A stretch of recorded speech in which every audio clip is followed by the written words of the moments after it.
ক্ষমতায় না গিয়েই বিএনপির নেতাকর্মীরা এইটা করতেছে, ক্ষমতায় গেলে বিএনপি কি করবে? একজন ব্যবসায়ীকে চাঁদা না দেওয়ার কারণে দোকান থেকে তুলে নিয়ে গিয়ে এইভাবে মারলো এবং মারার পরে মানে সেই আমরা আদিকালের প্রস্তর যুগের কথা শুনেছি যে পাথরে ঘষে মানুষ আগুন দিত, আগুন জ্বালাতো, শিকার করত, সেই পাথর দিয়ে নির্মমভাবে তার মৃত্যু নিশ্চিত করেছে।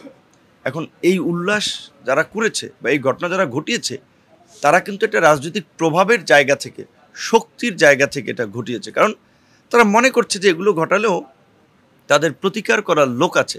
গণঅভ্যুত্থানের পরে বছর ঘুরতে না ঘুরতেই এই রকমের রাস্তায় মানুষ হত্যার উল্লাস কিংবা অহরহ পূর্বের রেজিমের মতোই আপনার চাঁদাবাজি, দখলবাজি, রাজনৈতিক দুর্বৃত্তায়ন দেখতে হবে, এটা আসলে আমরা কল্পনাও করিনি।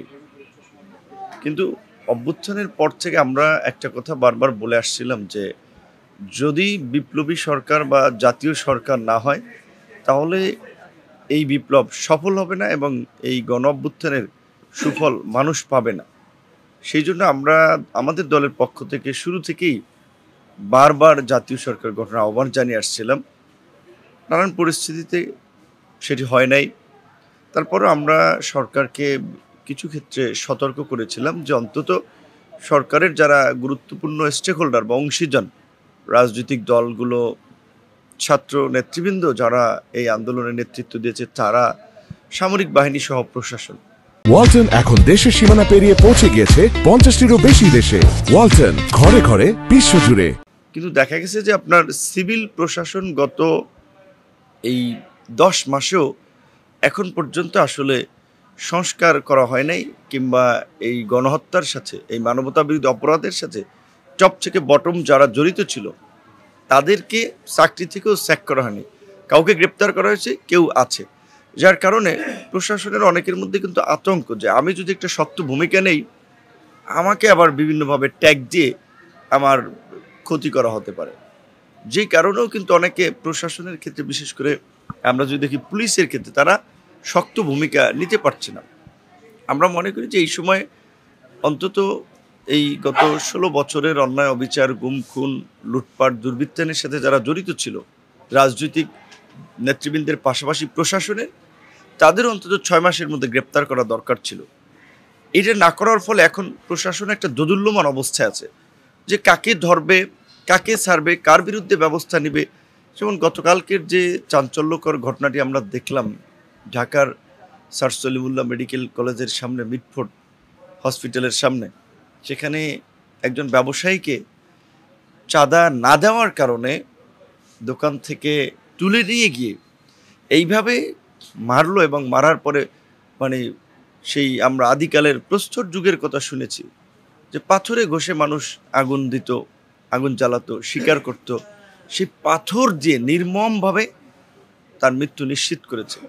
এখন এই উল্লাস যারা করেছে বা এই ঘটনা যারা ঘটিয়েছে তারা কিন্তু একটা রাজনৈতিক প্রভাবের জায়গা থেকে, শক্তির জায়গা থেকে এটা ঘটিয়েছে। কারণ তারা মনে করছে যে এগুলো ঘটালেও তাদের প্রতিকার করার লোক আছে। কারণ রাজনৈতিক ছত্রছায়াই কিন্তু সাধারণত এই যে আমরা সন্ত্রাসী কর্মকাণ্ড বলি, চাঁদাবাজি, দখলবাজি বলি, এগুলো চলে।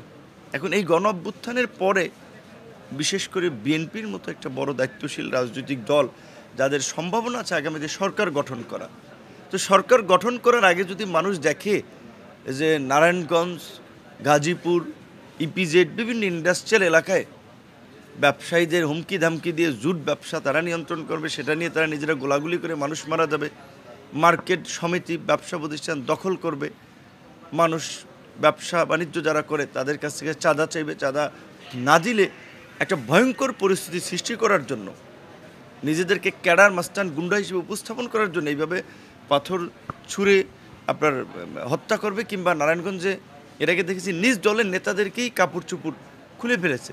তো এই পরিস্থিতি যদি বিএনপির নেতাকর্মীদের হয় তাহলে তো মানুষ শঙ্কায় থাকবে যে ক্ষমতায় না গিয়েই বিএনপির নেতাকর্মীরা এইটা করতেছে, ক্ষমতায় গেলে বিএনপি কী করবে। সেক্ষেত্রে বিএনপির নেতৃবৃন্দের আমি অনুরোধ করব যে তাদের নেতাকর্মীদের লাগাম টেনে ধরা, তাদের নেতাকর্মীরা যে সারা দেশে বেপরোয়া আচরণ করছে, বেপরোয়া কর্মকাণ্ড করছে, এই বেপরোয়া কর্মকাণ্ডের বিরুদ্ধে শক্ত ব্যবস্থা নেন। আমার সাথে ব্যক্তিগতভাবে অনেক নেতৃবৃন্দের ভালো সম্পর্ক, আমরা বলেছি, তারা অনেককে বহিষ্কার করছে, ব্যবস্থা নিচ্ছে। কিন্তু রাজনৈতিক বহিষ্কার এবং ব্যবস্থা এগুলো অনেকে জানে, এগুলো কিন্তু আইওস অনেক ক্ষেত্রে হয়। তো বিএনপির ক্ষেত্রে যেন সেটা না হয়, আমরা তাদেরকে আহ্বান জানাবো। একই সাথে প্রশাসন এবং সরকারকেও বলবো, এখন তো একটা সরকার আছে, এখন তো রাজনৈতিক দলের সরকার না, প্রশাসন আছে। কাজে এই দখলবাজি, চাঁদাবাজি, টেন্ডারবাজি, গুন্ডামি, মাস্তানি, রাহাজানি যারা করছে তাদের বিরুদ্ধে কেন ব্যবস্থা নেওয়া হচ্ছে না? তাদের বিরুদ্ধে ব্যবস্থা নিতে হবে।